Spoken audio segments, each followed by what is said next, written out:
des banques, à vous. Je suis sans voix, Monica, parce que Guy Verhofstadt, il y a peu, a défendu des programmes de bail-in.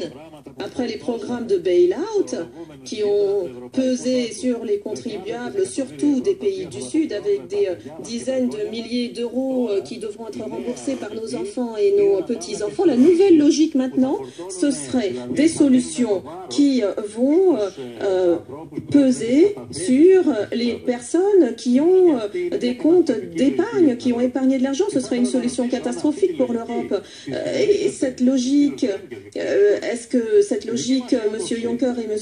Schulz la partagent? Nous pensons qu'il faudrait une solution globale d'allègement de la dette qui va permettre aussi aux banques de procéder à l'assainissement par le biais d'une procédure d'allègement des prêts rouges dont ils disposent encore. Sinon, nous allons tout simplement continuer à accumuler des dettes sur les anciennes dettes. Alexis Tsipras, quelle est votre position sur l'Ukraine?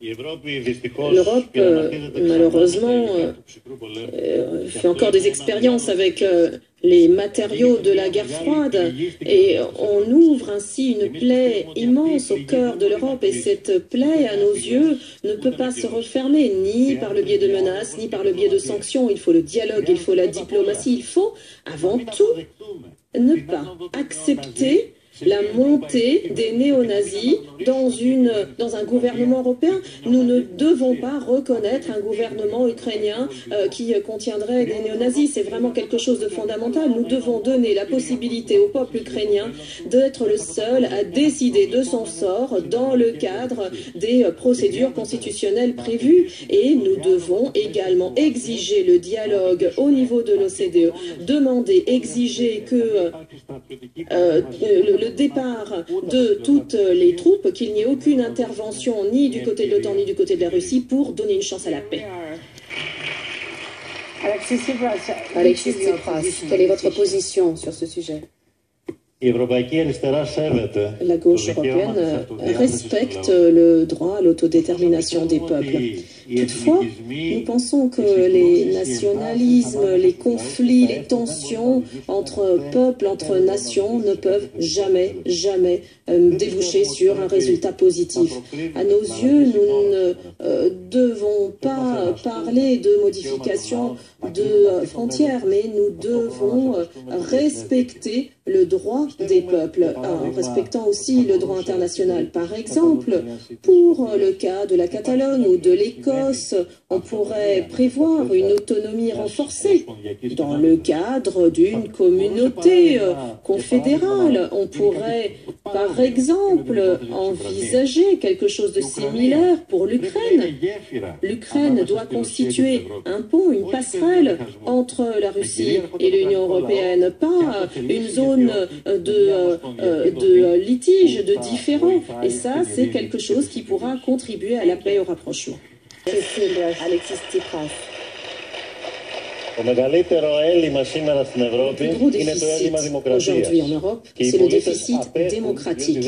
Et les citoyens ne vont pas voter parce qu'ils estiment que leur voix ne peut pas véritablement contribuer à mettre en place une nouvelle politique pour l'Europe. Le Parlement européen perd des compétences. Les sommets sont des rencontres de 28 chefs d'État et de gouvernement qui, au final, décident de ce que souhaite Mme Merkel. Et d'ailleurs, je voulais demander à M. Juncker, que s'est-il passé à Cannes? M. Barroso et vous-même étiez présents, vous avez parlé du remplacement de gouvernements élus démocratiquement dans deux pays, en Italie et en Grèce. Comment avez-vous discuté du remplacement de ces gouvernements par des gouvernements de technocrates? Comment vous avez parlé de respect de la Constitution? La Constitution grecque, par exemple, doit être protégée. Merci. Alexis Tsipras.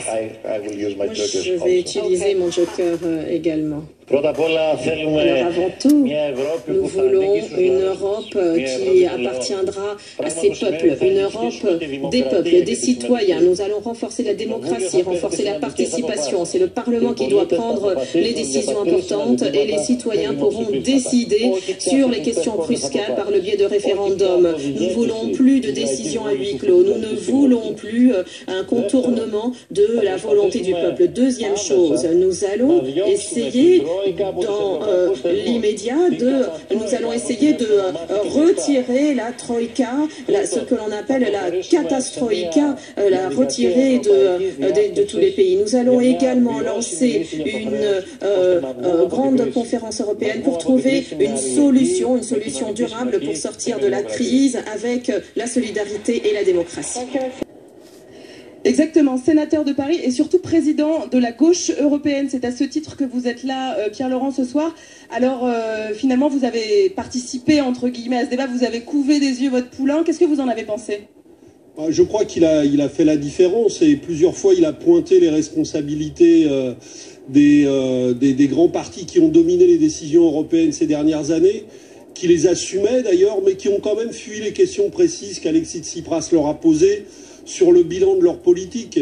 Et je pense que ce débat, toujours un peu frustrant parce que y a tellement de choses à débattre, je pense a quand même montré des lignes de fracture et des options très différentes sur l'avenir de l'Europe. Vous êtes véritablement sûr qu'aujourd'hui, après avoir vu ce débat, les électeurs sont capables de faire la différence entre, par exemple, vous, à la gauche européenne, et les Verts ?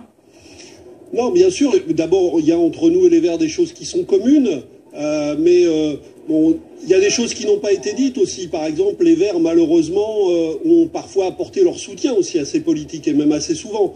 Mais tant mieux si Ska Keller, comme elle l'a fait ce soir, sur un certain nombre de questions, va dans le sens des ruptures que nous prenons nous aussi. Il faudra bien que des forces s'unissent pour changer l'Europe. Donc, si les idées de la gauche européenne peuvent être partagées par d'autres, nous en sommes ravis. Donc en gros, on n'est pas ici dans le cadre d'une sortie de l'Europe, vous êtes un petit peu comme, si je puis dire, l'UMP, vous aimez tellement l'Europe que vous voulez la changer, quoi. On n'est pas comme l'UMP, mais comme l'a dit Alexis Tsipras, effectivement, nous, on s'intéresse au futur de l'Europe.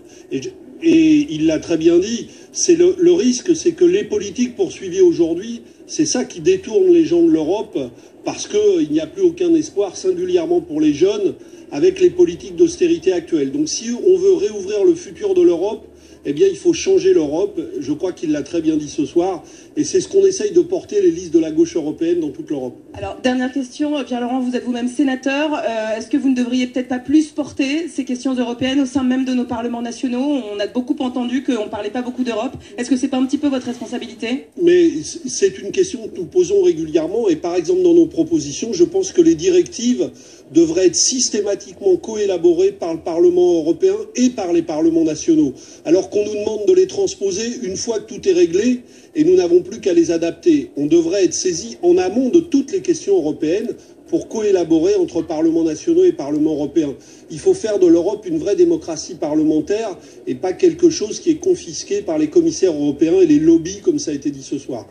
Merci beaucoup, Pierre-Laurent.